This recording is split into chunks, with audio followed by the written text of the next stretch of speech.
নাম মোসাম্মদ লাকি বানু। আমি সিরাজুলের বউ, বড় বউ। সিরাজুল আমার বড় 5টা বিয়ে করেছে, আমার 3টে সন্তান আছে। খরচ দেয় না, বাকি দেয় না, কিছু দেয় না। বিয়ে করে লুকে আছে, খোঁজ পাইয়ে সেই ঠ্যাং আমরা একটা বাসার নিচে, সে বাসার চেয়ে অপর থেকে মেয়ের পাঙ্গা থেকে তুলে নিয়ে আসছি। নিয়ে এসে আমার বাড়ির বাড়ি ধোয়া হতো। তারপরে আমি চলে নিয়ে কী খাই কী করি কোনো খোঁজ খবর নেয় না।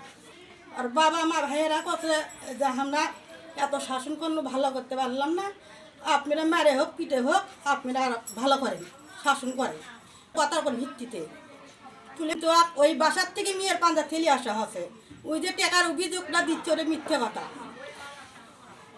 সাথে ছেলেও আসলো, ছেলেও জানে যে মেয়ের পাঞ্জার থেকে তুলে নিয়ে যাচ্ছি ওই বাসার থেকে, কিন্তু ওই টাকার কথা করছে এটা মিথ্যে কথা। কোনো প্রকারের টাকা আসলো না ওর কাছে। আপনার ছেলে মেয়ে কয়জন? 3টে সন্তান, 2টে মেয়ে 1টা ছেলে।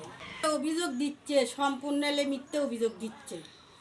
আর হলে যে আমার ভাইয়ের নাম বলছে যে বিএমপির এডে ওডে হলে যে নেতা খেতারা মাসতে বলতে এটা মিথ্যে কথা।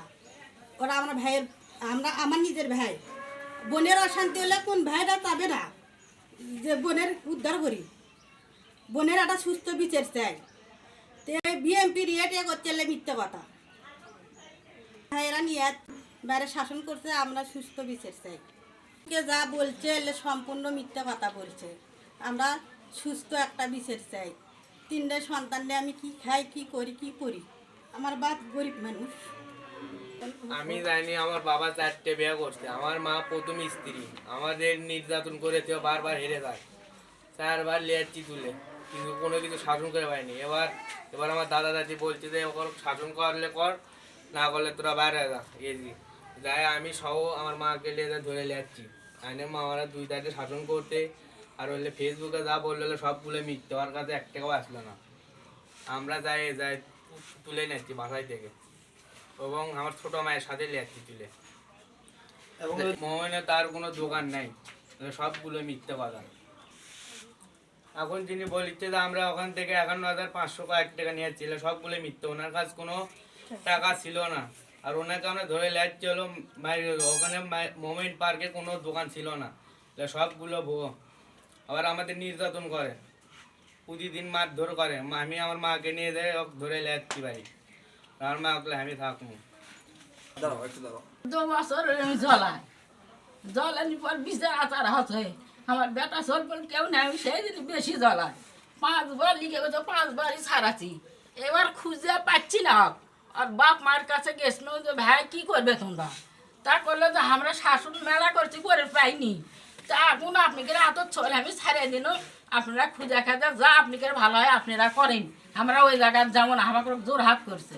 তো সেই মাত্র ওই মেয়ের কাজ যে খোঁজ পাইনে পাইয়ে নিয়ে আসে। তারপর ওই ভাইরা তো আমার তো নিজের সন্তান নেই, বেটা নেই, 3টে মেয়ে, স্বামী ইস্কা চলে খায়। এত বছর হলে ওই জ্বলাচ্ছে। তারপরে ধরে নিয়ে এসে এখন করে 2-4 থাপ্পড় মারছে। আপনারা কোনো আইনের আশ্রয় নিয়েছেন? পুলিশের কাছে মামলা বা স্থানীয় চেয়ারম্যান মেম্বারের কাছে কোনো অভিযোগ দিয়েছেন? কাউন্সিলর বাড়ির মেলা বিচার করা হচ্ছে, ওরকে বাড়িতেও বিচার করা হচ্ছে। মেম্বার ওই তো মেম্বারই বাবা, ওকে ডাকা হচ্ছে। ওই মেয়ে ওটি লিয়ে আসে বিচার হচ্ছে, খালি করে ছাড়িয়ে দেবো নিম না, এ কর্ম তা কর্ম, ওর মেলা হাত পাও মেলা কারবার, ওর বাপের মায়েকে রে মনে করো যে ধুলে থুইনি পাবো। আমি বিয়ে করিনি, কন্যার বাপ মা কয় মিশে আবার ঢাকার যায় 2 জনে কি ধরছি। মোহাম্মদ সিরাজুল ইসলাম। আপনার স্বামীর নাম? মোহাম্মদ সিরাজুল ইসলাম। আর আপনার শ্বশুরের নাম কি? মোহাম্মদ চাঁদমিয়া পরাবানি। গ্রাম? গ্রাম কর্ণপুর উত্তরপাড়া। তাহলে এখন সর্বশেষ কি চাচ্ছেন? সর্বশেষ সুস্থ একটা বিচার চাই।